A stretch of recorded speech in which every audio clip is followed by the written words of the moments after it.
Boa noite a todos. Então, sejam muito bem-vindos ao terceiro encontro, o terceiro módulo do curso Direito Democrático. Lembrando que nesse módulo a gente está tratando mais das questões envolvendo as responsabilidades ambientais dentro do direito ambiental, né? Tivemos a primeira aula com a professora Carolina de Albuquerque sobre essas noções de direito ambiental. Semana passada tivemos o Marcel Brito falando de responsabilidade civil. Hoje temos o professor José Vamberto Zanquim Júnior, que já esteve conosco. Não lembro se é mais acho que foi no primeiro módulo, não é? Sim. E semana que vem teremos então a professora Tatiana Vieira de Moraes falando então diretamente de Portugal, porque ela está lá, né? Falando de responsabilidade administrativa ambiental. Então, sejam muito bem-vindos, então, a esse encontro. Quero agradecer, então, ao José, né? Um grande amigo, membro, pesquisador associado do SEDA, né? Formado em Direito, com uma vasta experiência, então, na advocacia e na docência, né? E está sempre conosco lá na UFSCar, né? Fez mestrado e doutorado lá na UFSCar, no programa de pós-graduação em Ciências Ambientais, né? Então, vocês estão muito bem acompanhados agora com o José Vamberto, né?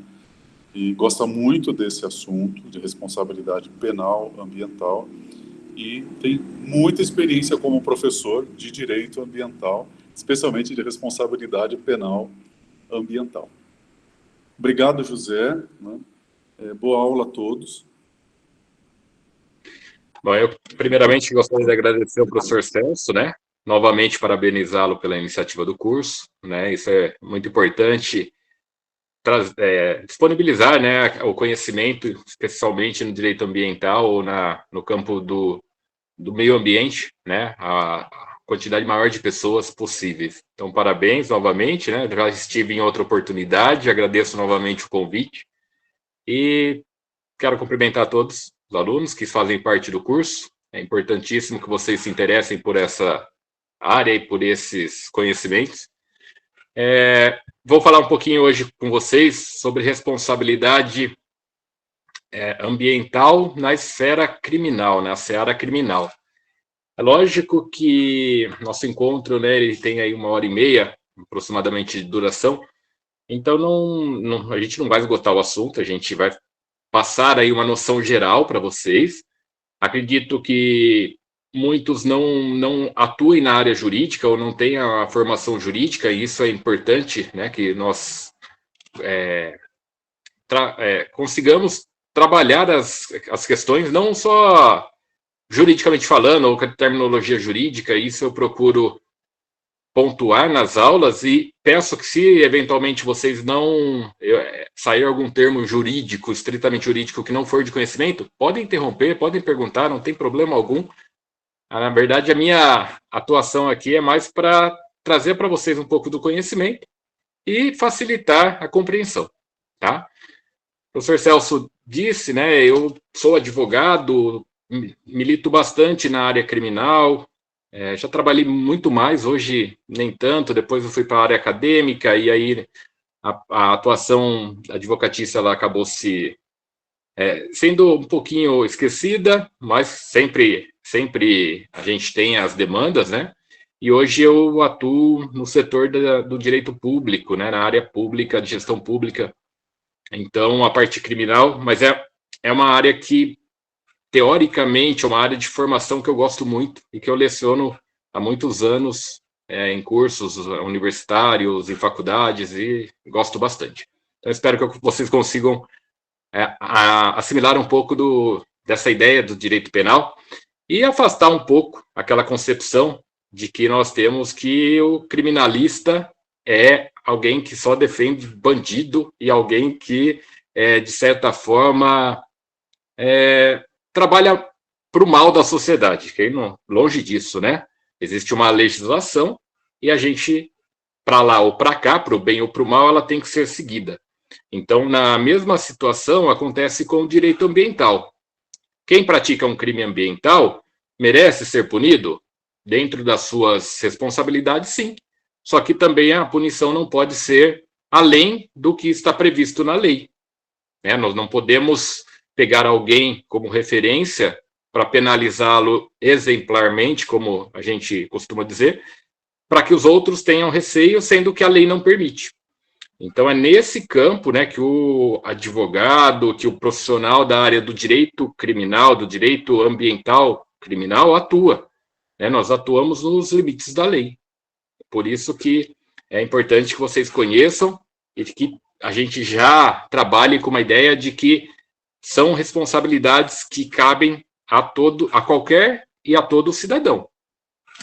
Existem situações em que a gente pode, nunca vou praticar isso, mas nós não sabemos o dia de amanhã. Então, a gente precisa estar preparado, caso aconteça algo similar, para que a gente consiga aí sair da melhor maneira dentro do limite da lei.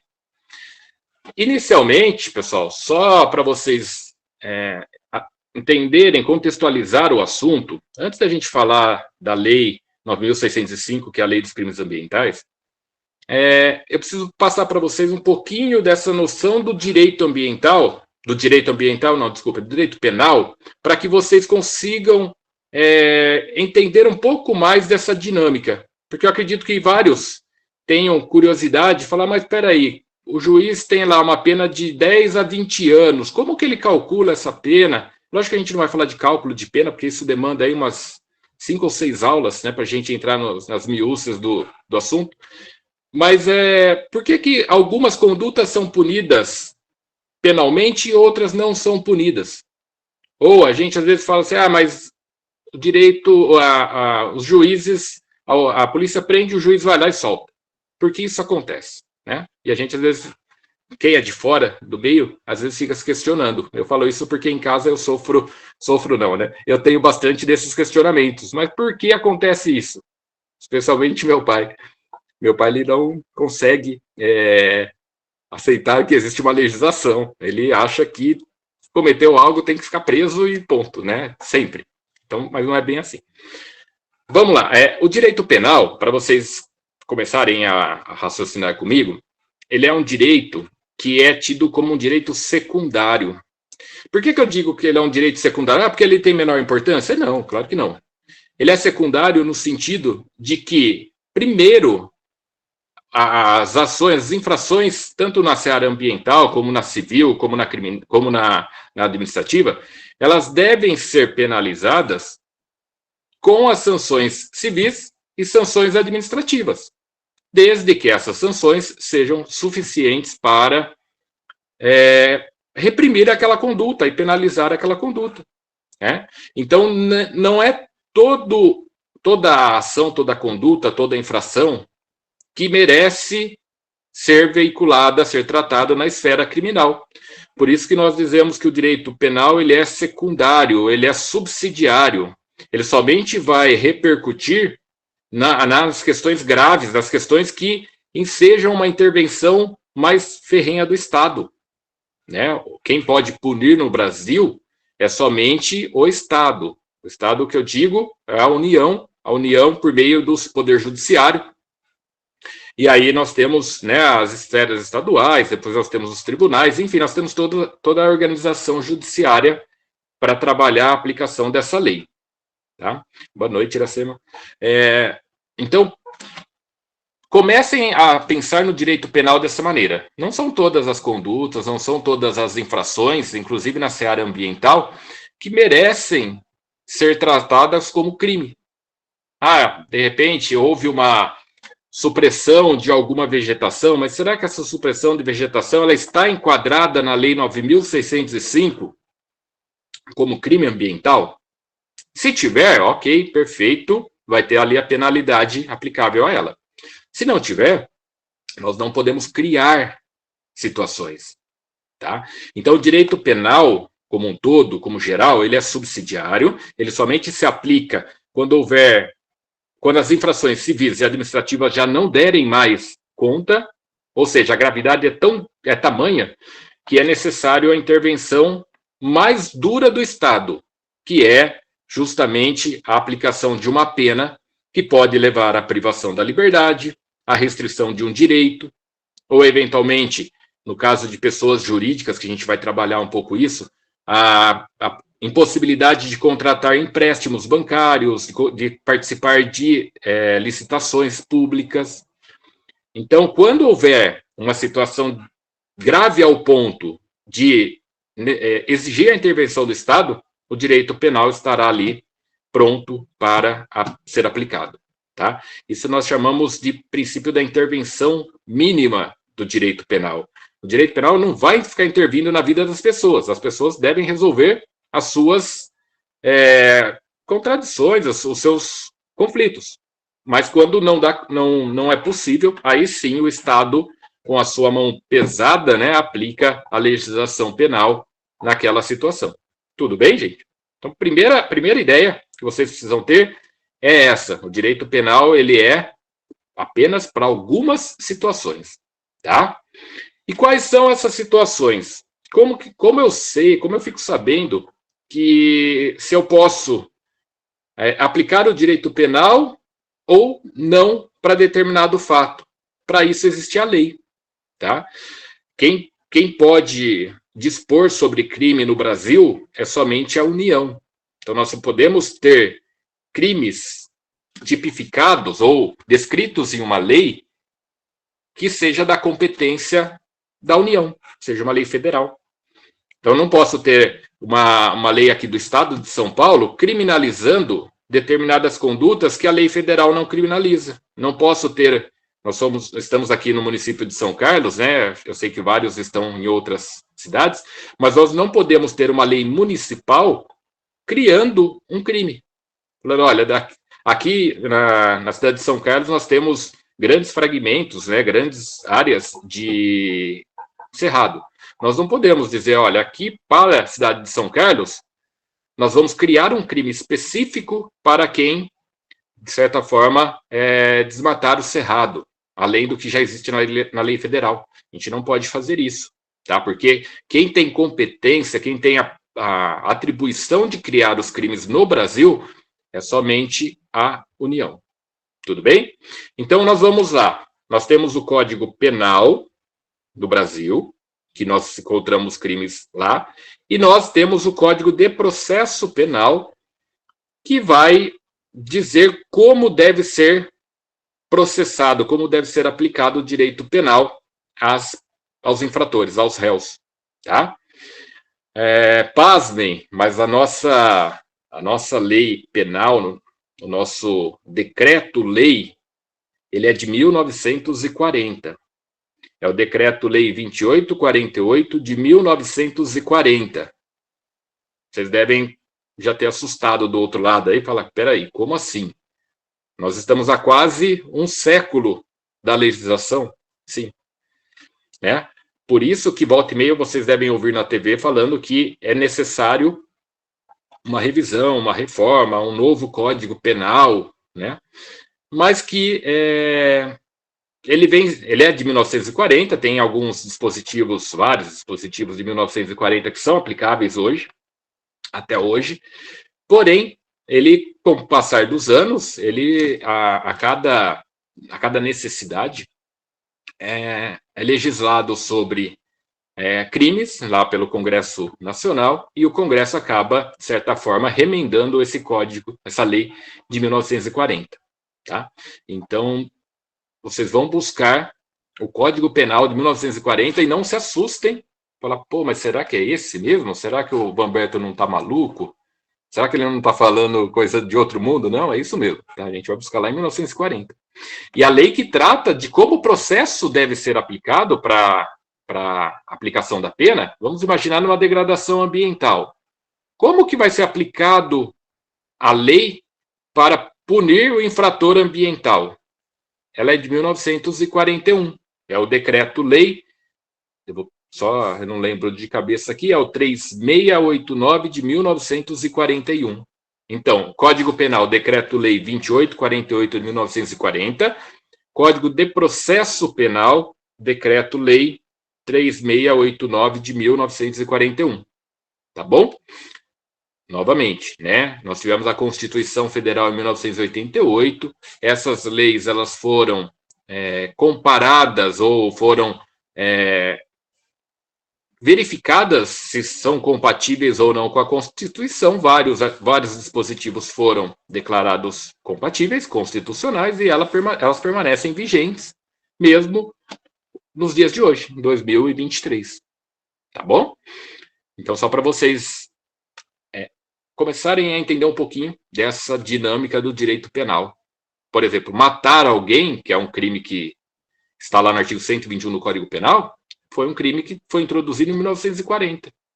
Né? Tem as suas nuances, né? Nós tivemos agora recentemente o feminicídio sendo trazido para dentro desse tipo penal, só para exemplificar, tá? Agora no século aí 2015, 2016, alguma coisa assim. Então nós vamos tendo na legislação penal os remendos, né? E aí, às vezes, a gente se depara com cada situação absurda, mas é assim que é tratado a nossa legislação. Tudo bem, por que eu estou dizendo isso, então? Né? Comecei falando da subsidiariedade, comecei falando que a legislação penal e a processual penal ela é lá de 1940, disse para vocês que somente há crime quando estiver previsto na lei. Então, o nosso Código Penal, ele diz que não há crime se não estiver previsto em lei. Tá? Então, toda conduta que é criminalizada, ela tem que estar prevista na lei. Ah, mas aqui eu acho que dá para encaixar. Nós não trabalhamos assim no direito penal. Direito penal, como ele lida com a vida e a liberdade, ele é de uma interpretação restritiva. Ele é de uma interpretação literal. Está na lei escrito matar alguém? Se matar alguém é crime, beleza. Ou está na lei, por exemplo, deixa eu pegar um crime aqui ambiental, só para a gente trabalhar ele mais dentro do contexto, né, do que a gente vai falar. Por exemplo, olha, é um dos crimes, lá do artigo 30, peguei só por pegar, para exemplificar, exportar para o exterior peles e couros de anfíbios e répteis em bruto, sem autorização da autoridade ambiental competente. Esse é um tipo penal que está lá no artigo 30 da Lei dos Crimes Ambientais. Se a minha conduta ela se encaixar, ela se adequar a esse dispositivo, eu terei praticado um crime e poderei sofrer a penalidade que é trazida para ele. Mas se eu não me encaixar, se a minha conduta ela não se amoldar perfeitamente a esse tipo penal, eu não posso ser penalizado. Ah, mas aqui pode ser por uma interpretação. Não cabe isso, tá? Eu não consigo estender o alcance do tipo penal e ambiental, tipo penal ambiental, para alcançar situações similares, mas que não estejam previstas especificamente na lei. Tá? Esse é o princípio que nós chamamos de princípio da legalidade ou da tipicidade no direito penal. Só existe crime se a lei trouxer uma previsão. Ah, mas eu exportei pele e couro de anfíbios hoje. Não há lei. Amanhã surge uma lei. Posso ser penalizado? Não posso. Não posso porque não havia crime quando eu agi. Não havia crime quando eu atuei. Tá? Então, essa lei, ela tem que já existir, ela tem, portanto, ter que ser prévia à conduta, né, do agente, e ela deve trazer pormenorizada as condutas. Tá? E é somente assim que a gente pode entender um crime ambiental. Só existe o crime ambiental se ele estiver previsto na lei. Se não houver previsão na lei, se você olhar toda a lei, não encontrar e não houver nenhuma outra lei específica, também da União, mas uma lei específica, por exemplo, que trate lá de recursos hídricos e trate de resíduos sólidos, e que, por exemplo, traga algum tipo penal, se não houver nessas leis nenhum tipo penal para aquela conduta, infelizmente, não, ou felizmente aí por infrator, não é possível ser criminalizada a conduta. Ele pode responder na seara administrativa, ele pode responder na seara civil, mas na criminal, não. Tudo bem, gente? Então, o princípio da legalidade ou da tipicidade, ele é muito importante no direito penal e também se aplica ao direito penal ambiental por conta disso, tá? Por conta dessa previsão. Então, é necessário que haja previsão. Tá, aí eu falei para vocês que o artigo 30 trouxe essa conduta, né, de exportar para o exterior peles e couros de anfíbios e répteis em bruto, sem autorização da autoridade ambiental competente. Ok. Pratiquei essa conduta. O juiz pode, da cabeça dele, falar, olha, essa é uma conduta grave, eu vou aplicar uma pena de 10 anos. Uma pena privativa de liberdade, uma pena de prisão de 10 anos. O juiz pode fazer isso? Ou ele pode pensar assim, não é uma conduta tão grave, né? Eu acho que tem coisas mais graves no mundo, então aplicar aqui uma pena de 1 ano. Ele pode fazer isso? Não pode. Porque, novamente, assim como a lei exige, ela traz uma conduta, ela também já traz a previsão de uma pena. Todo tipo penal, em regra, né, como norte, como base, tem que trazer uma pena. Então, para esse tipo penal que eu comentei com vocês, exportar para o exterior peles e couro de anfíbios, a pena que está prevista, ela é de reclusão, e aí reclusão, para vocês entenderem, é a prisão, tá? De 1 a 3 anos e multa, tá? Então, se eventualmente alguém praticar essa conduta, ela vai receber a penalidade de 1 a 3 anos mais uma multa e multa. Mas e aí? Como que o juiz vai graduar isso, né? De 1 a 3, você tem aí a possibilidade de 1 ano, 2 anos, 2 anos e meio, 1 ano e meio, 3 anos. O juiz vai graduar isso de acordo com critérios que também estão na lei. Existem situações lá que amenizam a situação do infrator, né, nós chamamos de atenuantes, e existem situações que agravam a situação do infrator, que são as chamadas agravantes ou majorantes, ou seja, agravam, aumentam a situação, a possibilidade de que esse infrator receba uma penalidade maior. Só para vocês entenderem, um lenhador que desmate uma propriedade. Então, ele foi lá e desmatou algumas espécies, alguns exemplares de árvores nativas. A primeira vez, ele é primário, por exemplo. Né? Ele tem como se fosse uma benesse ou uma atenuante da primariedade. Foi a primeira vez, o Estado é como se desse para ele uma segunda chance. Fala, olha, você errou, ok? Você vai receber uma pena, provavelmente essa pena vai ficar próxima aí ao mínimo que a lei exige, tá? Agora, se ele vier a praticar por uma segunda, uma terceira vez essa mesma conduta, ele passa a ser um reincidente. Tá? Eu não estou falando em termos técnicos, porque existem muitos critérios para a gente definir alguém como reincidente ou não. Eu estou falando somente para vocês entenderem que assim, ele está praticando novamente reiteradas condutas que são similares àquela primeira que ele praticou. Nessa situação, ele merece a mesma pena daquela primeira vez? Não, né? A gente mesmo, como cidadão, né, a gente tem essa consciência de que alguém que praticou pela primeira vez uma infração, ele merece uma penalização, mas diferente daquele que pratica essa infração várias vezes. Né? Então, a pessoa que pratica essa infração de forma reiterada, ele pode ter a pena duplicada, triplicada, ele pode ter aí a pena aumentada de algum percentual. Tudo bem? Então, para vocês entenderem como é o contexto do direito penal. Existe um crime, para cada crime existe uma pena, a pena existe a mínima e a máxima, é uma variável. O juiz vai, de acordo com a situação, analisar se houve causas que vão aumentar ou diminuir a pena que deve ser aplicada ao infrator. Tá bom?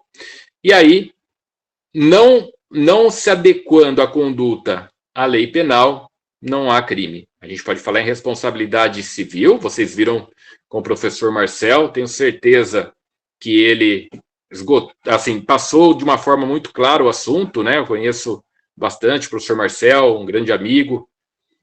Com certeza vocês tiveram aí um ótimo professor para essa situação. E aí vocês poderão ter essa responsabilidade civil e logo em seguida vocês, depois dessa aula, vocês terão a responsabilidade administrativa que vocês também trabalharão, com certeza, com a colega aí que vai trazer informações muito valiosas para vocês. Tudo bem até aqui? Essa introdução, nós gastamos praticamente meia hora somente para mostrar para vocês como funciona o direito penal, né? Isso de uma forma bem simplista, bem tranquila, só para vocês enxergarem como são as coisas no direito penal, tá?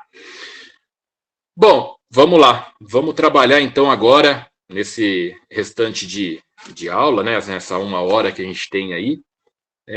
Vamos trabalhar a questão do direito penal ambiental, ou melhor, como o professor Celso nominou, né? A responsabilidade criminal ou responsabilidade ambiental criminal, ou responsabilidade penal ambiental. Esse foi um assunto que eu gosto bastante, um assunto que eu me dediquei tanto no mestrado como no doutorado, não foi o foco principal, mas passava por ela, e é um assunto que a gente precisa entender e a gente precisa compreender a sistemática, tá?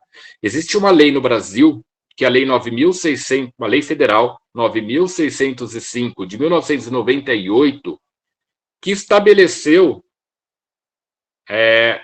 o crime ambiental no Brasil, a famosa Lei dos Crimes Ambientais. Então, essa Lei 9.605, depois eu me comprometo a disponibilizar um link para vocês, a passar algum material sobre ela, foi um marco importantíssimo para o direito ambiental brasileiro. Até essa situação, né, até o momento em que nós tivemos esse diploma legal, nós tínhamos leis esparsas, nós tínhamos já a vigência do Código Penal, nós tínhamos a vigência de leis, a Política Nacional do Meio Ambiente, a própria Constituição Federal, outras leis que trabalhavam, né, as questões penais, mas a partir do momento em que surge uma lei específica para tratar dos crimes ambientais, é ela quem vai se sobrepor às demais. Então, nós temos, pelo princípio da especialidade, né, o princípio da especificação, a lei dos crimes ambientais sendo como a lei específica para trabalhar os crimes ambientais. Então, é um crime ambiental ou não? Vamos lá na Lei 9.605 de 98. Mas ali eu não encontrei nada. Vamos analisar se existe alguma política, cursos hídricos, resíduos sólidos, outras políticas, por exemplo, a que trabalha as questões urbanísticas, né? Se existem nessas leis algo sobre crime, tá? Se houver, ok, como ela é uma lei específica e ela trabalha o crime especificamente, né, nós temos a aplicação dela. Se não houver, nós vamos sempre nos pautar na Lei 9.605 de 1998. Tudo bem, gente? Então, é uma lei federal, é uma lei de aplicação ampla em todo o território nacional, é uma lei que traz crimes, ela traz também atenuantes e majorantes, já reforço, né? Atenuantes são situações que abrandam a pena do infrator e agravantes são situações que pioram a situação do infrator, e é ali que a gente encontra campo para o direito ambiental criminal, tá? É ali que a gente encontra essa atividade, tá bom? Falando um pouquinho sobre responsabilidade, né? A aula passada, com certeza, o professor Marcel deve ter trabalhado com vocês que o infrator ambiental ele está sujeito a ser responsabilizado tanto na seara civil, como na seara administrativa, como no campo da infração administrativa, como no campo da infração penal.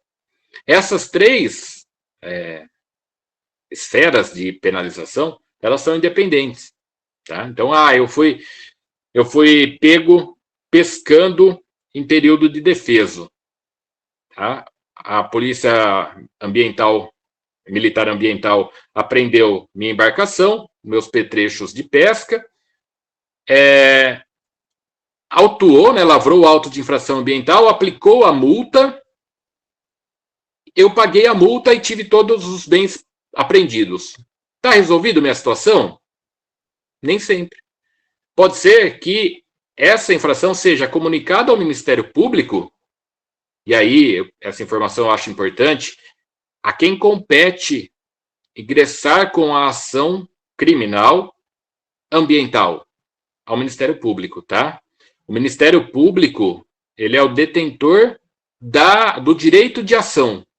Então, ele é o detentor, ele que defende, que tutela o interesse público. E, nesse caso ambiental, é ele quem vai ingressar com a ação penal, criminal, para penalizar, né, ou apurar a questão de responsabilidade criminal. Então, voltando, né, esse pescador, né, que foi pescar num período que é proibido, ele sofreu a apreensão dos seus petrechos, ele recebeu uma multa e ainda ele pode ser responsabilizado criminalmente e pode ser aplicado a ele uma pena. Para vocês terem uma ideia, no artigo 34 da Lei 9.605 de 98, eu não vou falar todos os crimes, tá? Mas só para exemplificar para vocês, a gente tem o 34, o 35, traz ali algumas situações. Olha só que interessante o artigo 35, né? É crime pescar mediante a utilização de explosivos ou substâncias que, em contato com a água, produzam efeitos semelhantes. E 2, substâncias tóxicas ou outro meio proibido pela autoridade competente. Então, não é uma prática muito comum aqui na nossa região, mas a pesca com explosivo ou com o uso de substâncias tóxicas, que fazem com que os peixes fiquem atordoados por algum motivo, ou até já morram, e depois comecem a flutuar ali, que a chance de pegá-los é muito maior. Tá? A pena para esse tipo de conduta, ela é de reclusão de 1 a 5 anos. Tá? É uma pena, 5 anos, é uma pena elevada. É uma pena que você fala, pô, mas ele foi pescar, tal, mas é um crime ambiental. É um crime ambiental que merece ser penalizado pelo meio com que foi praticado. Uso de explosivo ou substâncias tóxicas que vão, de certa forma, além de poluir, né, ou de causar grande impacto ambiental, vão prejudicar aí muito a fauna, né, a fauna daquela localidade. Tá? Então, a responsabilidade pode ser civil, pode ser administrativa e pode ser criminal. Tratando um pouco de responsabilidade criminal, na aula passada eu tenho certeza que vocês viram com o professor Marcel que a responsabilidade civil, ela é independentemente de culpa. Alguém confirma? O professor Marcel falou isso com vocês? Sim? Ok? Então, ele disse para vocês, né, que na esfera civil, a responsabilidade independe de culpa. Basta demonstrar a ação, o dano e o nexo entre elas, que já estará responsabilizado o infrator, ok? Na esfera criminal é um pouco diferente. Tá? Não existe responsabilidade objetiva na esfera criminal. O direito criminal, o direito penal, e aí também se aplica a questão do direito ambiental penal, ele não comporta a situação de não ser analisado dolo ou culpa, vontade ou negligência, imprudência, imperícia, ou descuido, por exemplo. O direito penal, ele trabalha com essas noções. A gente só vai poder penalizar alguém, ou um infrator penal, um infrator ambiental penal, se for comprovado que ele agiu com vontade de praticar o ato, ou se ele agiu de forma negligente, imprudente, imperita. Tá? A negligência, ela acontece com um descuido que causa o dano. A imprudência acontece quando alguém atua, mas de maneira descuidada, que é diferente. Né? Na negligência, eu deixo de tomar as cautelas. Na imprudência, eu atuo, só que sem me preocupar com as consequências. E na imperícia, eu não tenho habilidade para aquela situação, para fazer determinada coisa, determinado ato. Então, se não for comprovado que o agente atuou com dolo, com a vontade de praticar o ato, ou com culpa, que nós trazemos essa ideia de culpa como sendo negligência, imprudência ou imperícia, eu não terei a responsabilidade ambiental criminal. Tá? O promotor de justiça, quando ele ingressa com uma ação criminal contra o infrator, ele tem que deixar claro, ele tem que provar durante o processo que aquele infrator ou agiu com vontade e quis praticar o ato, ele foi lá, pegou a motosserra e cortou um exemplar nativo de proteção que não poderia sem autorização, enfim. Quando ele pratica isso e resta provado no direito penal, a gente tem aí a punição sendo aplicada. Ou, de outro lado, existem tipos penais que admitem a forma culposa. Imagine que alguém destruiu uma floresta, mas não foi por querer. Mas ele, de alguma forma, foi imprudente, foi negligente ou imperito, ele destruiu uma parte de uma área de preservação permanente. Se ficar provado durante o processo que aquela conduta, mesmo que não foi querida, mas que foi praticada por um descuido, por uma ação descuidada ou por falta de conhecimentos técnicos, e ela estiver prevista no tipo penal, como penalização culposa, o agente também vai sofrer uma responsabilização por crime ambiental. Tá? Então, não é somente o crime ambiental praticado por aquela pessoa que quis praticar.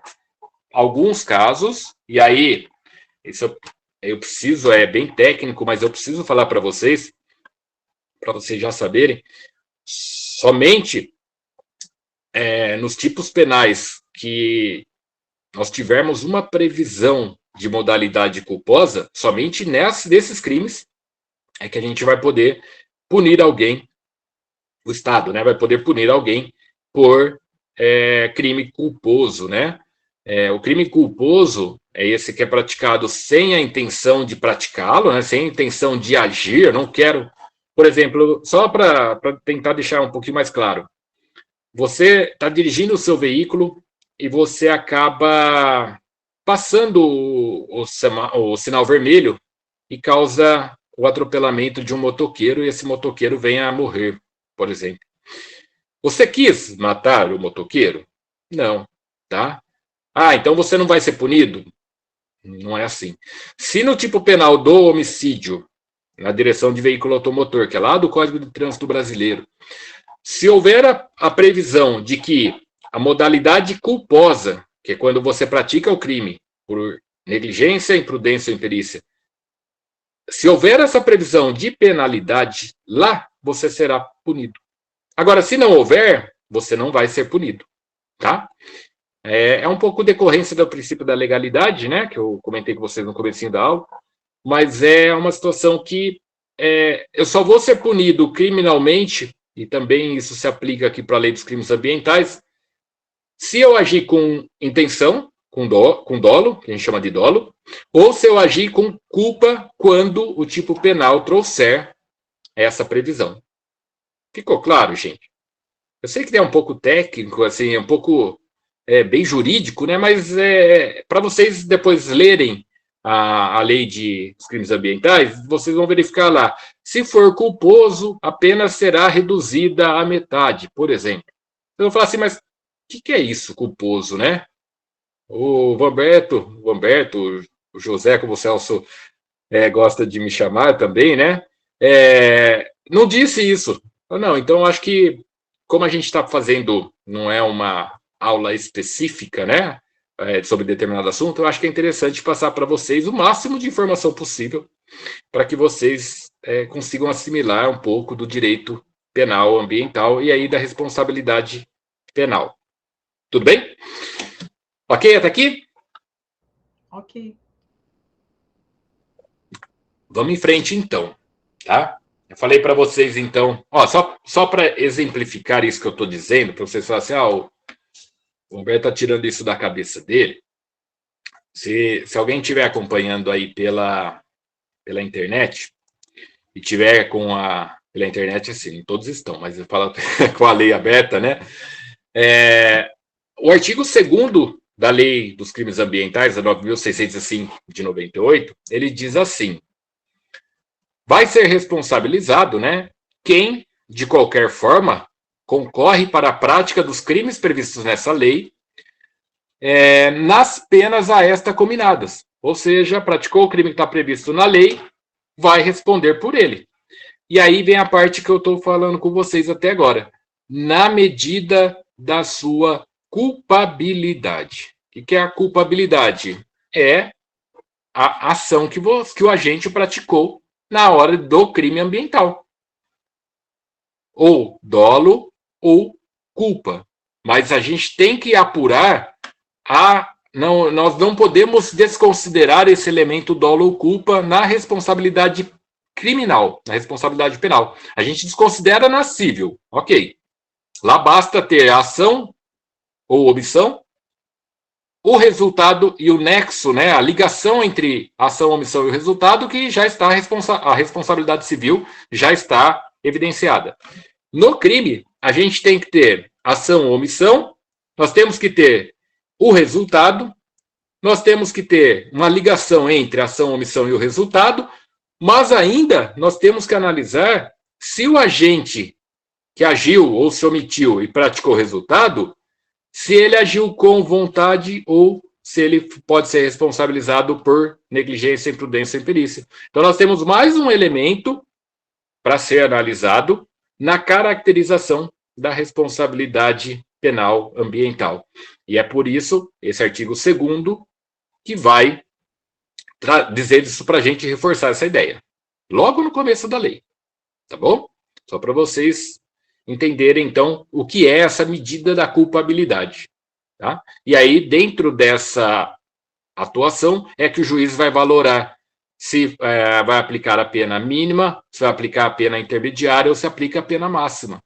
Naquele exemplo de pena de 1 a 5, pode ser que o juiz entenda que a culpabilidade do agente ela foi ínfima, ela foi minorizada, ela foi de uma forma não grande, né, ou não intensa, e aí ele aplica a pena mínima. Como ele pode entender que não, aqui ele usou de elementos que merecem uma restrição maior, ele é contumaz, ele pratica sempre essa conduta, ele já foi penalizado outras vezes, e aplicar a pena de até pena máxima de 5 anos, por exemplo, naquele caso que eu coloquei para vocês com a pesca de uso de explosivo.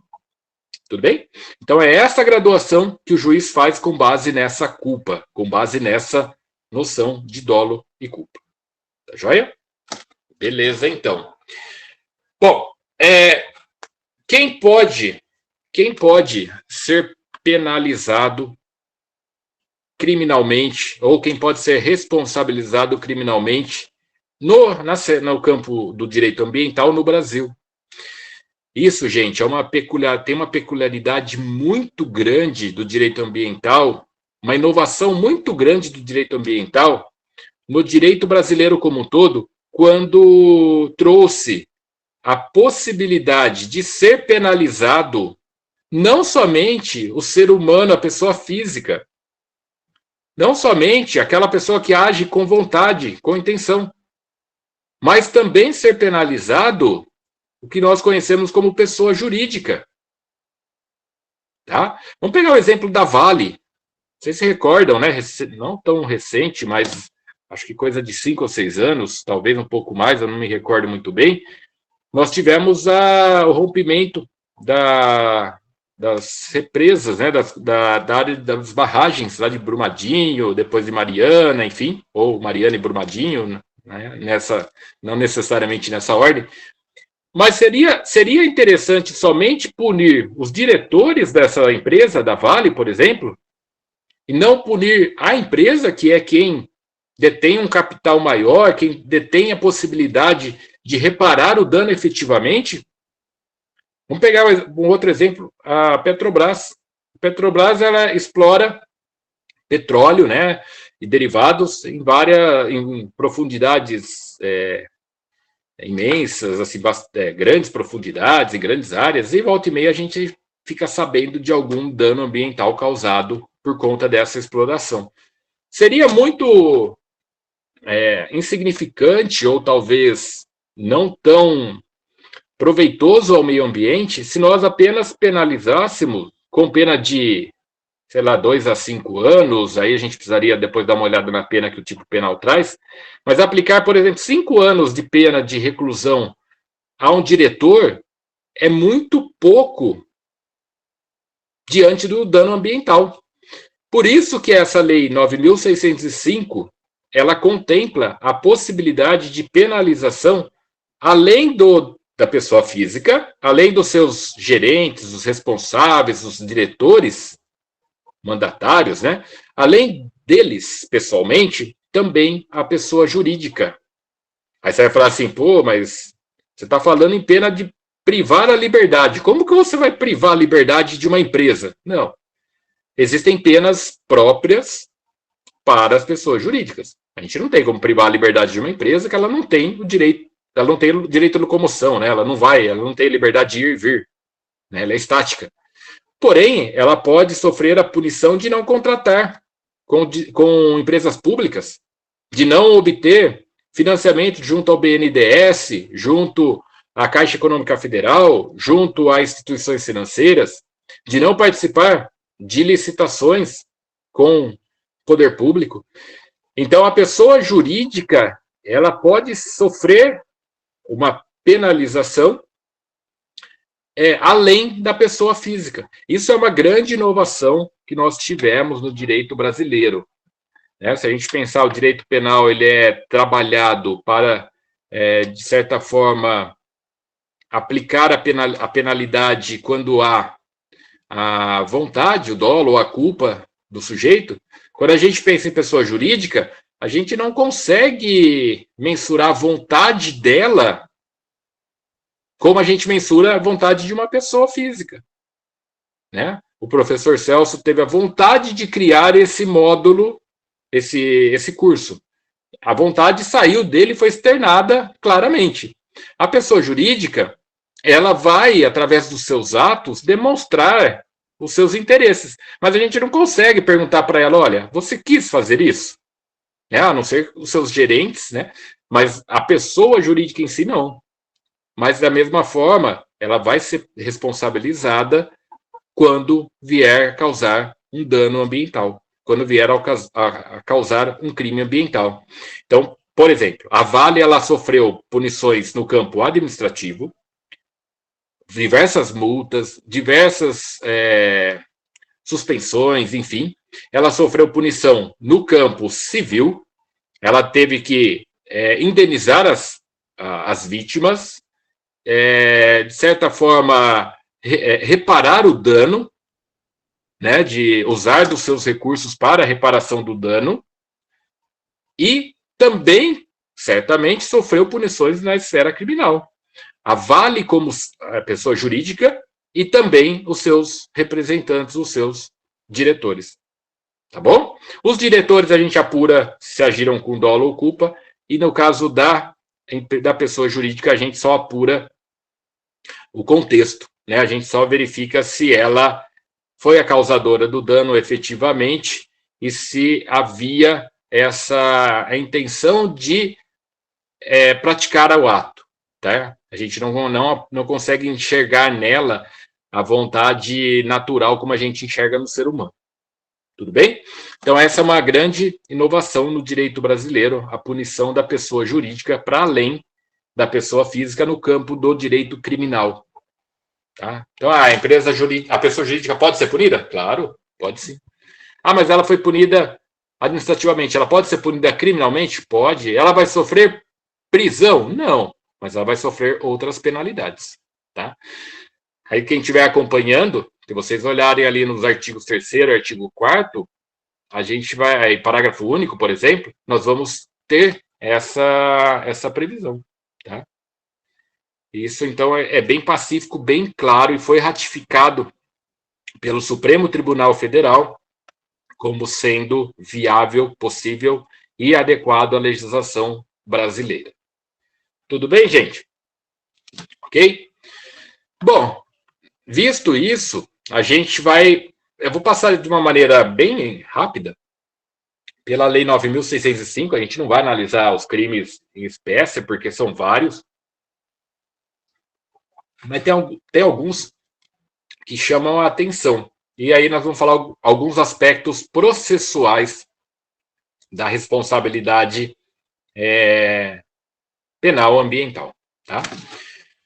A Lei 9.605, ela define, basicamente, 5 grupos de crimes. Nós temos crimes contra a fauna, a partir do artigo, deixa eu só verificar aqui, acho que é o artigo 40, aqui, a partir do artigo 29, nós temos os crimes contra a fauna. Depois, no capítulo seguinte, nós temos os crimes contra a flora, tá? E aí nós temos, a partir do artigo 38, os crimes contra a flora. Nós temos também, no outro capítulo, a partir do artigo 54, os crimes de poluição e alguns outros crimes ambientais que estão inseridos nesse capítulo, mas os crimes de poluição. E aí a gente tem aqui a poluição nos seus diversos aspectos, né? Não somente a poluição hídrica, não só a poluição atmosférica, mas também a poluição sonora. Nós temos aqui diversas situações, tá? Trazidas nesse capítulo. A partir do artigo 62, contempla aqui a punição aos crimes contra o ordenamento urbano. Aqui o direito urbanístico, né, o direito construído. E também o patrimônio cultural. Né, o direito cultural. Né?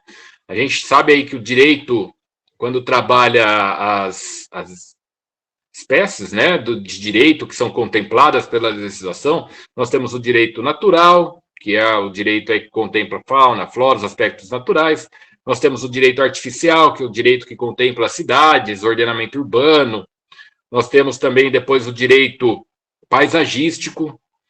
E também nós temos, para alguns doutrinadores, o direito do trabalho sendo contemplado dentro dessa ideia de direito ambiental. Tá? E aqui o artigo 62 em diante trabalha os crimes contra o ordenamento urbano e patrimônio cultural. E, por fim, o artigo 66 em diante trabalha crimes contra a administração ambiental.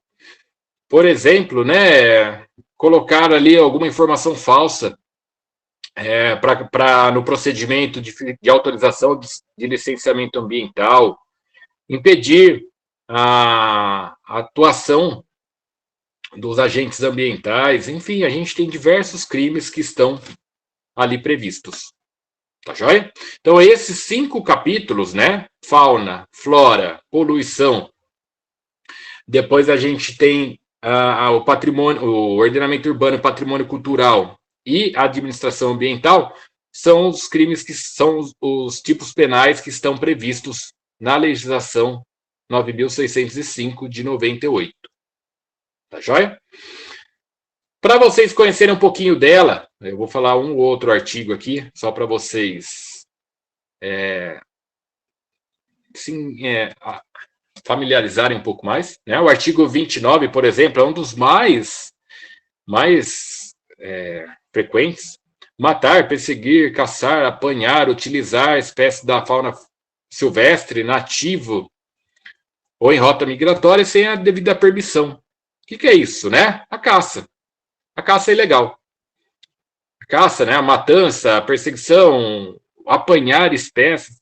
A gente tem é cultural, mas que com o passar dos anos essa cultura vem sendo minorada, ela vem perdendo espaço. A ideia de caça, principalmente de pássaros silvestres, de aves silvestres, né?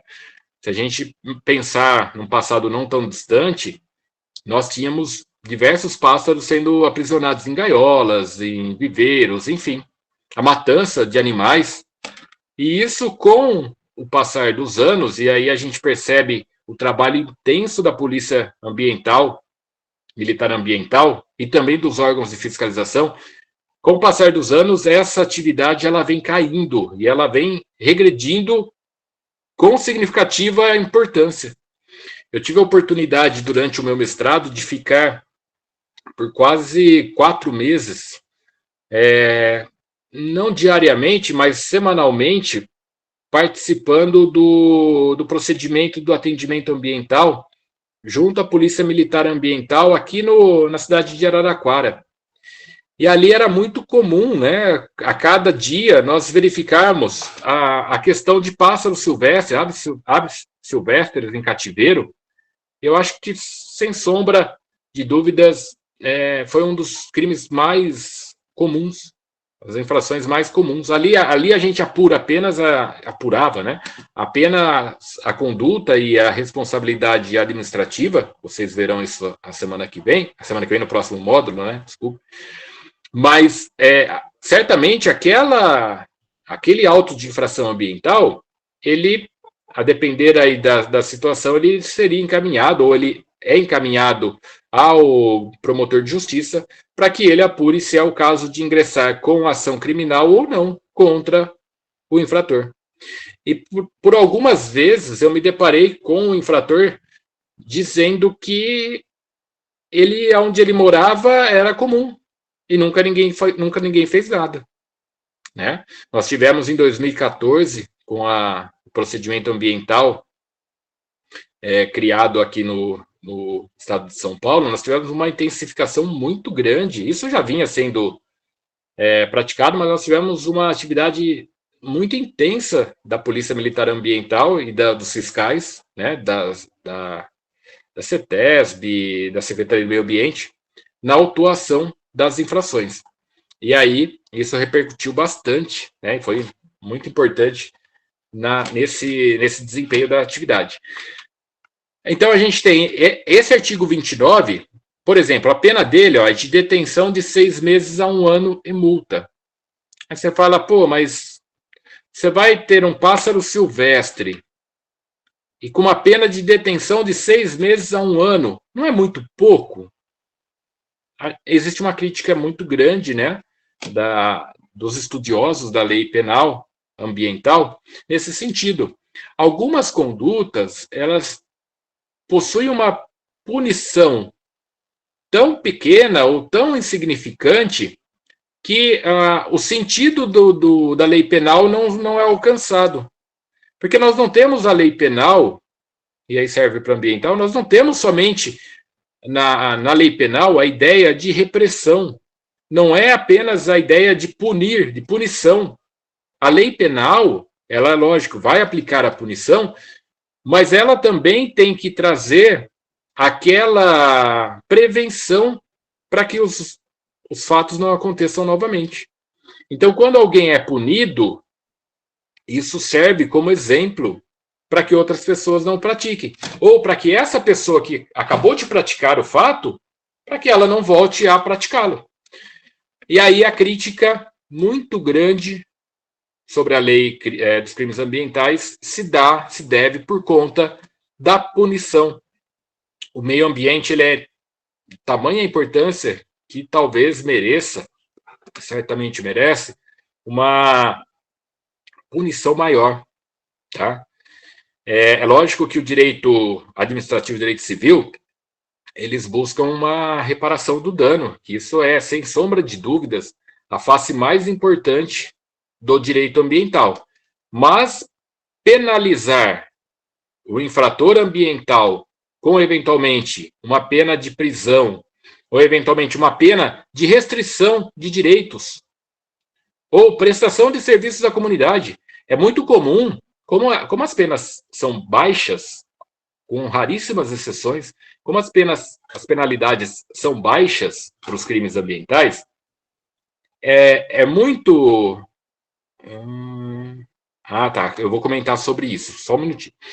Como as penalidades são baixas, é muito comum que, ao invés de levar à prisão, os juízes, ao aplicar a pena, eles convertam aquela prisão em prestação de serviço à comunidade. E essa prestação de serviço à comunidade, é lógico que ela tem que guardar relação com o meio ambiente. Então, serviços ambientais, prestação de serviços de limpeza, de reparação de dano. Esse é um ponto importante. A lei 9.605, apesar de não ser intensa no momento da punição criminal, falando, né? Ela traz como requisito para que o agente tenha alguma benesse, que ele repare o dano. Por exemplo, né, quando se ingressa com uma ação criminal, uma denúncia, que é a peça que inaugura a ação penal, é possível que o Ministério Público entenda que ali, mais importante do que aplicar a pena, prender, por exemplo, por 1 ano alguém, seja deixá-lo em liberdade, mas com o compromisso dele reparar o dano. Caso ele não venha reparar o dano, aí sim seria levado para a prisão, por exemplo, tá? Falando a grosso modo, tá, gente? Existem vários critérios aí, se pode prender, se não pode prender, mas a grosso modo para vocês entenderem. No direito ambiental, essa prática de vincular a alguma benesse, suspender o processo, suspender a pena, ou conceder ali realizar um acordo de não persecução penal, de não perseguição penal com o infrator, ele traz como requisito a reparação do dano. E esse ponto é de extrema importância, porque é aí que nós podemos ter uma minimização muito grande do impacto ambiental. A gente sabe que dificilmente ou quase que impossível de algo retornar ao estado anterior, né? Já comento com você, Rita. Eu tô pelo celular, gente, então às vezes eu não consigo... Aparece aqui rapidinho e já some a mensagem. Eu não consigo ver na íntegra, mas a gente vai... Daqui a pouco eu abro um pouquinho para a gente conversar, e aí vocês poderão reiterar as perguntas, tá? Eu vi uma do papagaio e vi agora da Rita da questão da Vale. Se outras que surgiram, desculpem, eu não consegui captar aqui. Mas vamos lá, só para vocês entenderem. Então, essa vinculação à reparação do dano, é lógico, quando é possível ser feito.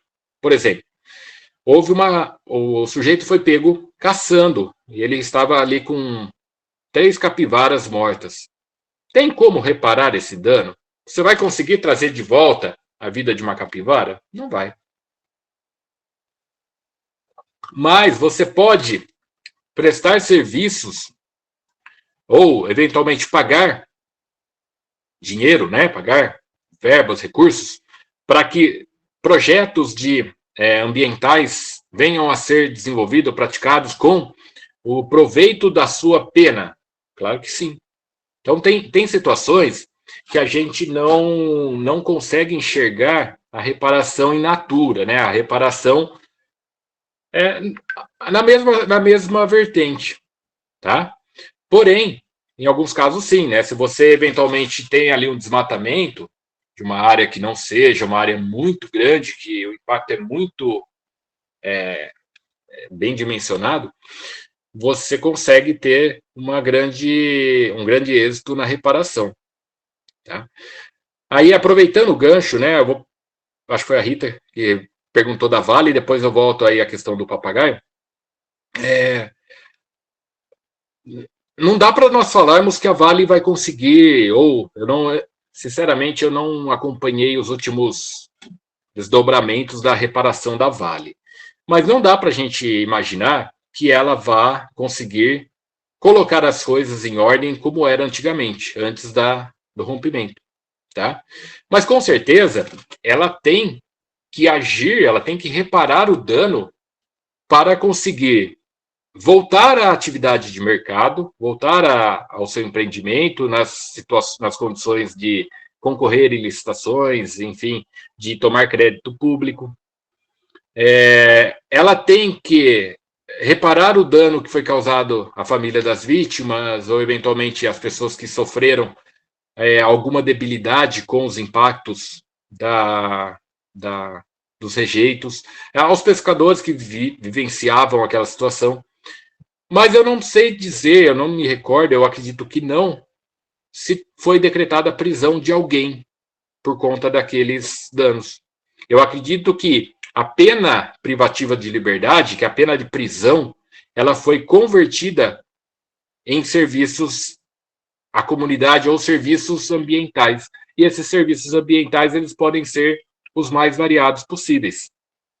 Tá? Aí, ali há uma margem de liberdade para que o Ministério Público e para que o juiz imponham o serviço ambiental, a prestação a ser praticada a ser cumprida pelo infrator. Tá? Então, não dá para voltar ao estado coante, né, ao estado anterior, mas minimizar os impactos e talvez contribuir, mesmo que com uma condenação criminal, para a minimização. Então, eu não sei dizer, mas provavelmente se alguém foi preso, dificilmente os dirigentes que deveriam ser os responsáveis, né? Mas aí a gente sabe que a possibilidade de você buscar, né, tirar da responsabilidade dos grandes para colocar nos menores sempre acontece. Mas a ideia é essa, tá? A ideia é que, mesmo sendo uma punição criminal, ela pode vir a se transformar em um serviço ambiental, que é muito mais importante do que prender. Colocar alguém na prisão é importante desde que ele esteja causando o temor de praticar novos crimes. É muito melhor, no caso estou falando do crime ambiental, é muito melhor condicionar a sua liberdade à reparação do dano, quando é possível ser feito, do que encarcerar o cidadão, tá? O infrator, o réu. Tá? E a questão dos papagaios, eu não me recordo bem a pergunta, mas os papagaios é um hábito, né? As pessoas terem esses animais como sendo de casa, que na verdade, mas existe a forma regular, a forma adequada de possuir um animal desse, uma ave silvestre dessa, mas muitos não fazem porque é caro. Você precisa de documentação, autorização, do IBAMA, enfim, de todas as autorizações pertinentes. E aí acaba ficando caro e normalmente as pessoas têm clandestinamente. Quando eles são capturados, muitas das vezes são aves que já estão domesticadas a ponto de não conseguir mais sobreviver em natureza. Se você solta um pássaro desse na natureza, dificilmente ele vai conseguir competir contra os seus predadores, contra as suas e buscar comida, né? Vamos lá, Sérgio, pois não? Olá, boa noite. Então, mas isso eu tenho visto, pessoal, os biólogos, eles ficam loucos por conta disso, porque, na verdade, essa é a visão, por exemplo, do juiz, do judiciário. E aí, por exemplo, os biólogos, eles não são ouvidos. E há controvérsias com relação a isso, porque eles dizem, tem vários pensamentos, um grupo de pensadores que diz que eles teriam condições de voltar, de ser reinseridos na natureza. Isso, Porque, beleza. e para quem comprou, acaba ficando barato, porque o cara vai lá, paga uma multa de R$500, aí fala, mas é meu apoio emocional, é isso, é aquilo. Pô, papagaio não é psicólogo, cachorro não é psiquiatra, jabuti não é, sabe, muleta, e por aí vai. Aí você tem as pessoas que jabuti, mico, sagui, todo tipo.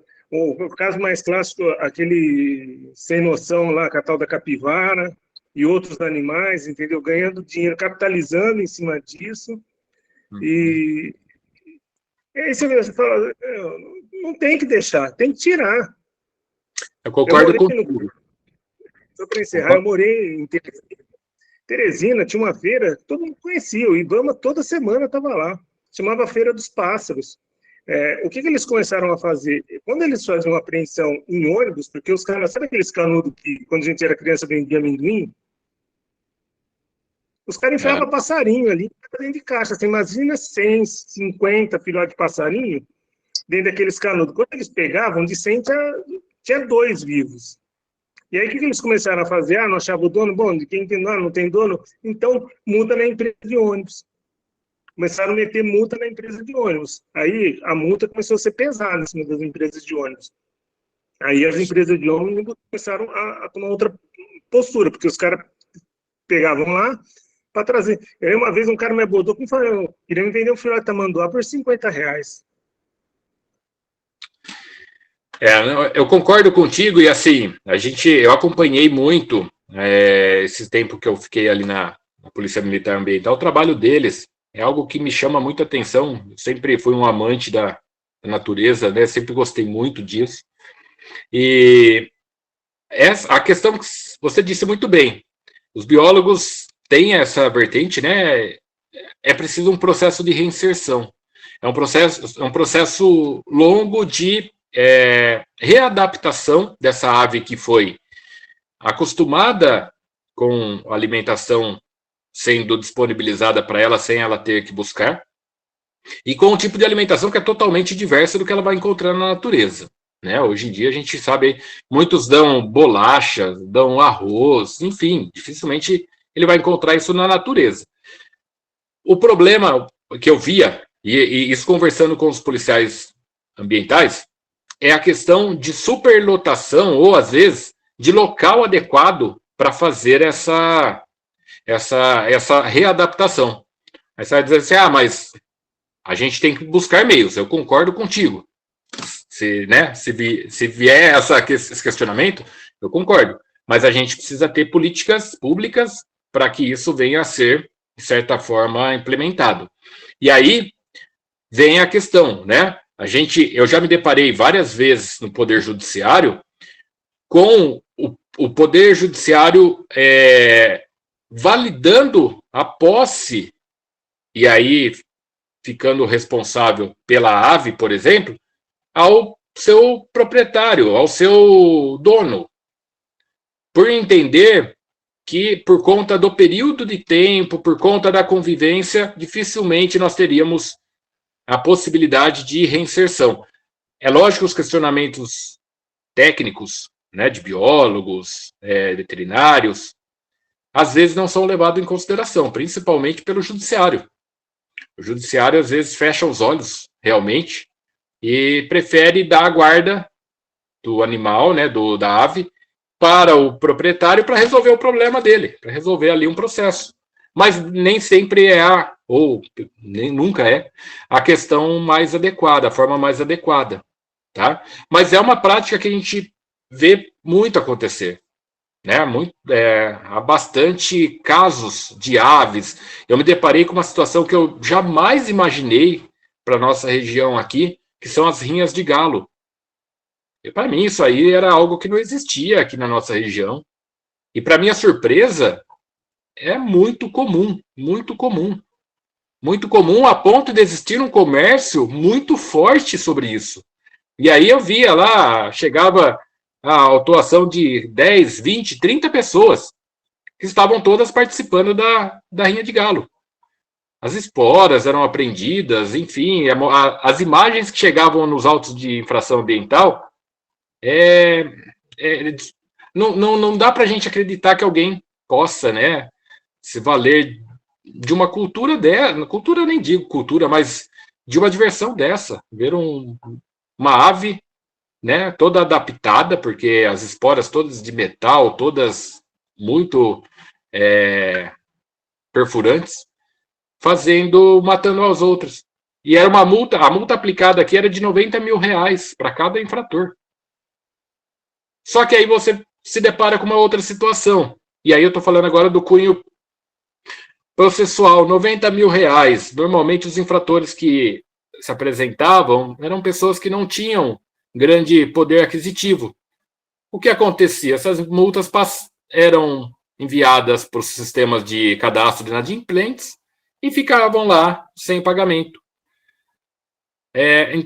Então, essa é a grande sacada que eu vejo no direito criminal ambiental, principalmente pelos promotores, e juízes também, mas juízes especialistas na área, que nós temos muitos, muito poucos.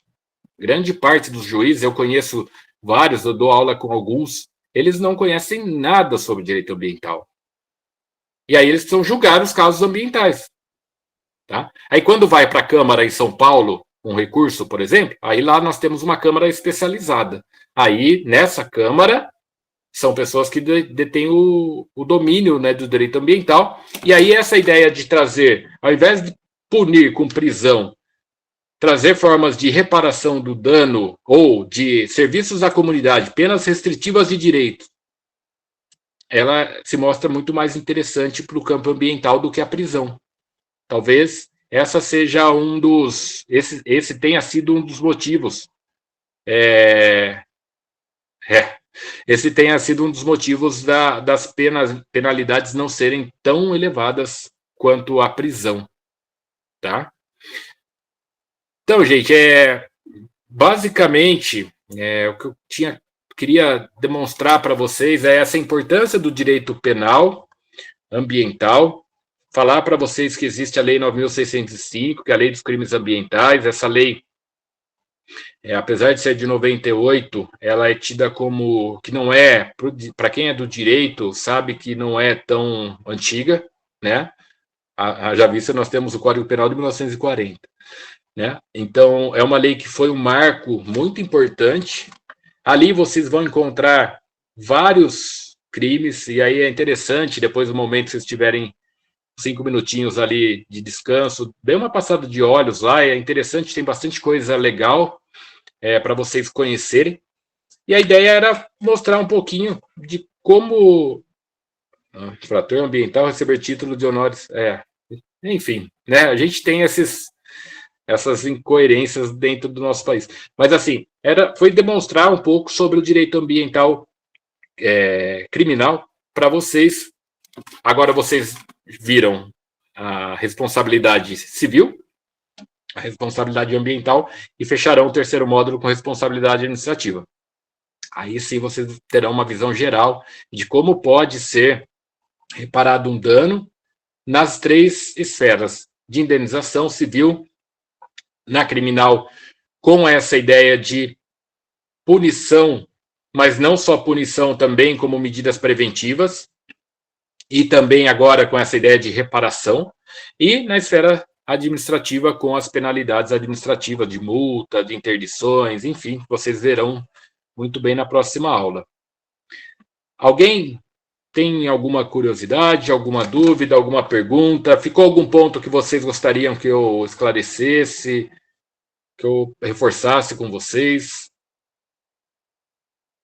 Pelo que o professor Celso colocou lá, nossa aula vai até às 8h30, né? 20h30. Então, nós temos aí uns 9 minutos. E eu fico à disposição de vocês para o questionamento que vocês tiverem, a curiosidade que vocês tiverem sobre a questão ambiental criminal, né? Sobre essa perspectiva que foi trazida para vocês hoje. Alguém ficou alguma pergunta sem responder, que eventualmente tenha feito e eu acabei não conseguindo ver? Posso Não? perguntar? É Rita. Claro. Pois É, não, Rita. então, apesar da lei ser de 98 e a gente considerar uma lei recente, eu acho assim que eu estava dando uma olhada aqui por alto.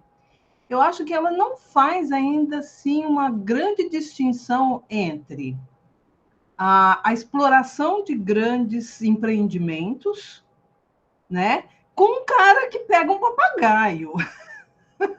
Então é assim. É claro que o dono da Vale não vai para a cadeia nem que ele roubasse 1 milhão de papagaios.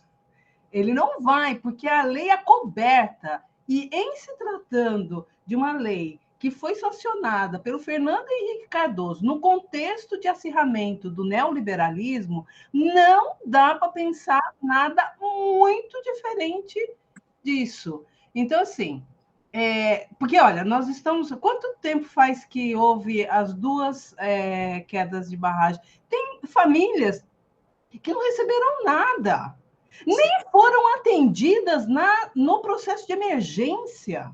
Então, é assim, é uma legislação que é para pegar gente que trafica papagaio, não dá. E não desmerecendo o papagaio, mas a questão é que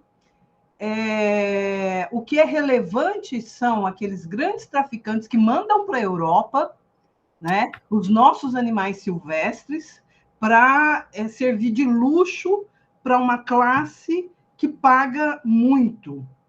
Não para vender, como o Sérgio colocou lá, por R$50. Não. É quando eles fazem o esquema, e aí eles capturam lá meia dúzia de gente para fazer uma cena. A legislação, ela não é suficiente para essas questões. Aí, Rita, eu só preciso pontuar uma situação, que é assim, o direito penal, ele descreve uma conduta. Essa conduta, ela pode ser praticada, só para exemplificar, por um traficante pequenininho, como pode ser praticada por um Pablo Escobar, por exemplo, um traficante internacional. Tá? O que vai acontecer nós temos na lei uma variação de pena mínima e pena máxima. Dentro dessa variação de pena mínima e pena máxima é que o juiz poderá penalizar mais gravosamente quem detém um poder, quem tem uma condição muito maior, do que aquele que apenas tem um pássaro silvestre em sua casa como hobby. Tá? Então, a lei ela é feita num sentido amplo para penalizar aquela situação. Agora, aqui vai ter uma disparidade que, de repente, você pode falar assim, mas um traficante internacional de aves, ele recebe a mesma pena que um cidadão que tem um pássaro na sua gaiola? Não, o crime é o mesmo, mas a valoração da pena, a culpabilidade, que é o que a gente viu logo no comecinho lá, ela é muito maior desse traficante internacional de aves, ou de um comerciante de aves, do que aquele cidadão que tem um pássaro em sua casa. Os dois cometeram o mesmo crime? Sim. Se não tiver um tipo específico para tráfico internacional, cometeram o mesmo crime. Só que na hora de valorar a pena, de aplicar a pena, é que o juiz usa da culpabilidade, do grau de culpabilidade para ele reprimir essa conduta.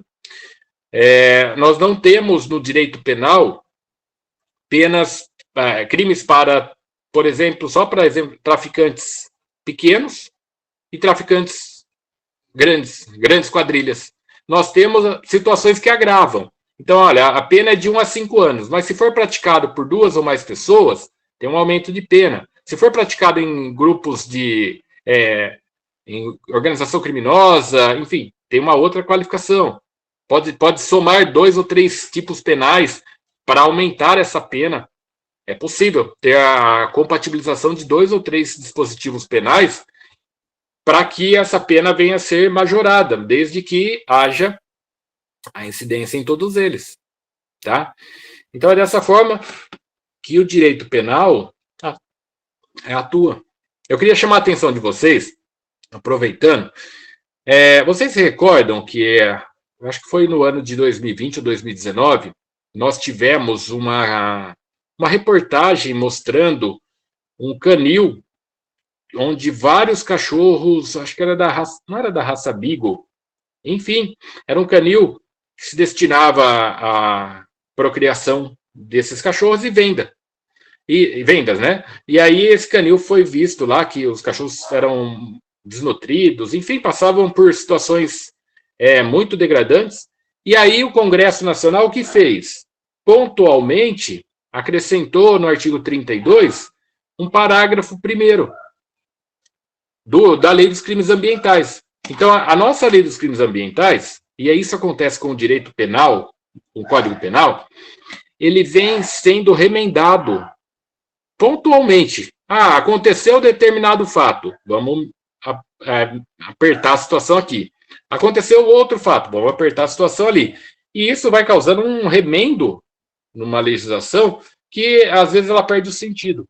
Deveria ser feito um estudo para renovar essa legislação, trazendo essas situações. Mas só para exemplificar para vocês, antes nós tínhamos no artigo 32 o seguinte: é crime praticar ato de abuso, maus tratos, ferir ou mutilar animais silvestres, domésticos ou domesticados, nativos ou exóticos, tá? Tinha uma pena de detenção de 3 meses a 1 ano e multa. Então, qualquer maltrato, qualquer prática de abuso, qualquer mutilação de animais silvestres, domésticos, incorria ali. Uma pena pequena, se a gente pensar dentro de um universo, né, de 10, 20, 30 anos.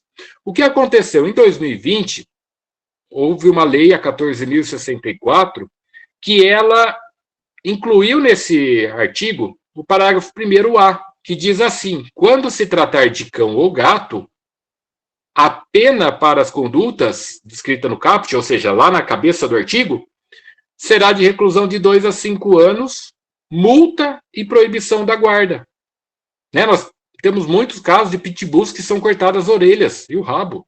Isso é mutilação. Eu sei, porque assim, minha irmã é veterinária e é extremamente ruim e cruel com o animal ser feito isso. Né? Mas no passado nós tínhamos uma prática muito grande disso. E aí, esse parágrafo 1º trouxe essa pena mais gravosa, então ela saiu de uma pena que não chegava a 1 ano para 5 anos, começando com 2, então já começa com uma pena mais elevada, além de uma multa e uma proibição da guarda, proibição de manter a guarda desses animais. Então, assim, são formas de, pontualmente, o legislador, o nosso Congresso, ir apertando algumas situações. Tá? Mais alguém? Sérgio? Então, 2 questões.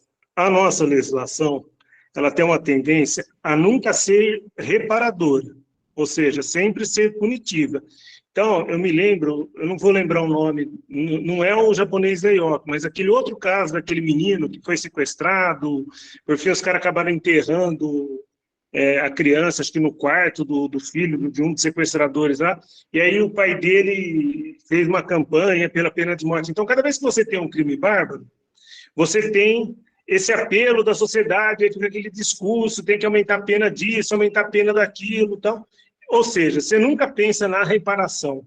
Você está sempre pensando, vamos aumentar mais a pena, vamos pôr pena de morte, vamos pôr prisão perpétua, vamos pôr não sei o quê, vamos fazer isso, vamos fazer aquilo. Ou seja, você nunca pensa na reparação do dano que o outro causou. Sim, sim. E uma outra questão, só com relação à Vale, que é uma baita contradição, que a Rita disse aqui, né, dos capitalistas e tal. Quem é o dono, o maior acionista da Vale do Rio Doce hoje? Os funcionários do Banco do Brasil. A Previ, que é o Fundo de Previdência dos funcionários do Banco do Brasil detém 8,71% das ações, ou seja, a Vale, depois vem a Cosan, que acho que tem 5%, e aí você tem os acionistas menores, você tem, acho que um banco japonês, Mitsui, e aí você tem um grupo de ações que está pulverizado, mas o maior acionista da Vale do Rio Doce hoje é o Fundo de Previdência do Banco do Brasil. E aí, se a gente olhar, inclusive, outras, o da Caixa Econômica Federal, dono da BRF, e por aí vai. Esses fundos de pensão, elas são donas, a gente às vezes não se detém a isso, elas são donas de grande parte das empresas. Tem muito fundo de pensão estrangeiro, mas no caso da Vale, quem detém o maior número de ações são os funcionários do Banco do Brasil. A gente tem, né, essas empresas, elas acabam tendo, né, essas participações, e essas incoerências acontecem, né, essas situações aí, de certa forma, a gente não tem como trabalhar, mas a questão que você comentou vai muito além, né? Nós precisamos, só para fechar, eu acho que o professor Celso daqui a pouco vai puxar minha orelha aqui, só para fechar a ideia, discute-se muito sobre a questão das penitenciárias dos presídios do Brasil. Mas a gente acha que o problema não é a capacidade de lotação agora, nós precisaríamos pensar em políticas públicas para que a gente não tenha essa quantidade de pessoas lá no futuro vindo a ser presas, cometendo crimes, enfim. É um problema muito maior, né? A discussão não vai apenas na reparação, na reparação não, ou na punição do agente. É buscar as causas para que ele, eventualmente, não volte a cometer, ou para que a gente percebe isso na nossa sociedade. As condutas que na minha geração, nós praticamos em relação à geração dos nossos antepassados, elas são já mais do cunho ambiental. Meu filho, por exemplo, ele já tem uma outra educação, a gente já vai educando ambientalmente, olha, não joga lixo em qualquer lugar, separa. Então, tudo isso a gente vai, aos poucos, melhorando.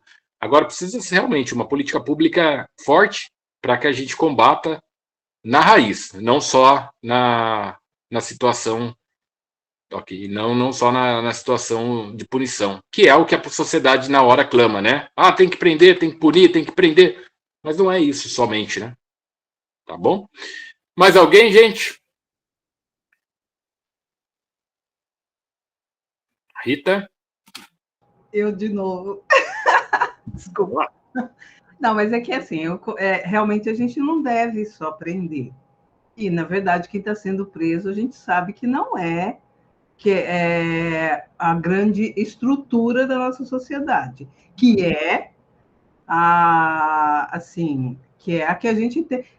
Inclusive, essa questão de preocupações com o meio ambiente, sim, nós devemos fazer reciclagem, devemos fazer, não jogar lixo, etc. e tal, mas a produção, o impacto sobre o meio ambiente está na Coca-Cola, que continua fazendo o seu produto Coca-Cola e as pessoas continuam comprando porque ela tem uma máquina de publicidade que diz que Coca-Cola é bom, entendeu? E que incute na cultura um determinado tipo de consumo que cria valores, que cria... Eu não vou usar o termo fetichismo, mas é isso, né? O fetichismo da mercadoria, que cria uma série de coisas que é próprio do sistema. Então, essas medidas, elas são paliativas e elas não são para impedir a exploração do meio ambiente, muito pelo contrário. Elas não vão... quando se fala em punir, por exemplo, os investidores da Vale, não é uma punição de botá-los na cadeia, não, é uma punição de reparação mesmo. Nem isso eles estão fazendo, porque a legislação acaba não tendo brechas que eles, tendo toda a máquina jurídica na mão, né?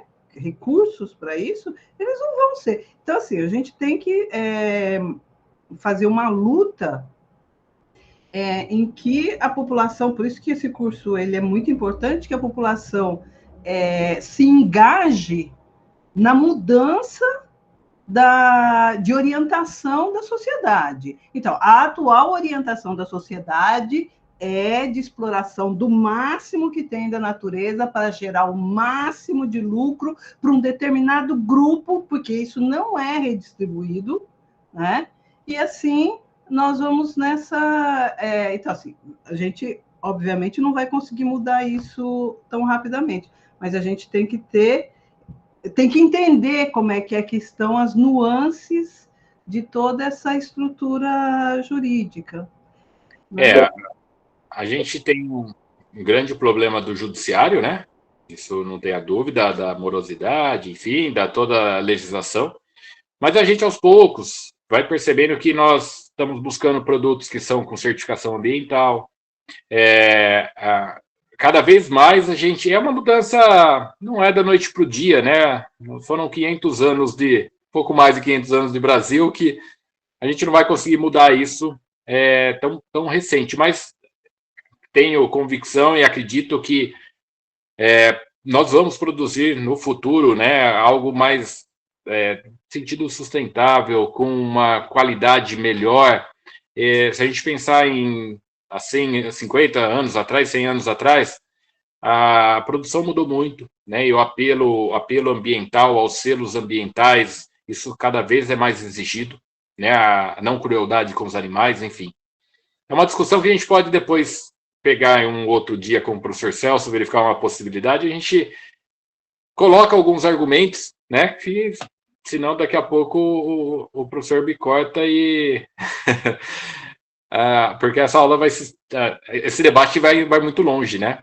Mas eu acredito que nós estamos no caminho, apesar de muito lento, né, diante da necessidade que nós temos, mas a gente verifica aí, a gente vê aqui, principalmente no estado de São Paulo, uma grande volta de áreas verdes, de pássaros. Pássaros, por exemplo, aqui em São Carlos, meus pais têm uma chácara, eu não via canário da terra lá há uns 15, 20 anos. De uns 2, 3 anos para cá, a gente já vê mais. Então, eles estão voltando justamente por conta do combate à caça. E isso, aos poucos, vai trazendo resultado. Não, esse é um exemplo pequeno, mas se a gente pensar no combate às grandes empresas, grandes madeireiras, que a gente sabe que existe bastante, existe aquelas falcatruas, a gente sabe disso, mas existe também um combate firme. E vamos crer que nós tenhamos um futuro melhor, se não para nós, para nossos filhos, né? Enfim, vamos lá. Mas alguém tem algum questionamento, gente? Não? Bom, então, novamente, né, foi um grande prazer participar com vocês novamente nesse curso, acho de suma importância. Estou à disposição nova para o professor Celso, se precisar de alguma outra contribuição, me coloco à disposição. Gosto muito desse ambiente de debate, de conversa sobre os temas. Agradeço a presença de vocês, a paciência, né? Um sábado, quarta hoje. Hoje é quarta, né? Eu tô ficando maluco. Uma quarta-feira à noite, né? Todo mundo cansado do trabalho. Paciência em me ouvir aqui um pouquinho, passar um pouquinho do conhecimento do direito para vocês. E estou à disposição para ajudá-los sempre, tá? Muito obrigado. Vou deixar depois um material com o professor Celso para ele disponibilizar para vocês nos próximos dias. Uma boa noite a todos e até a próxima participação.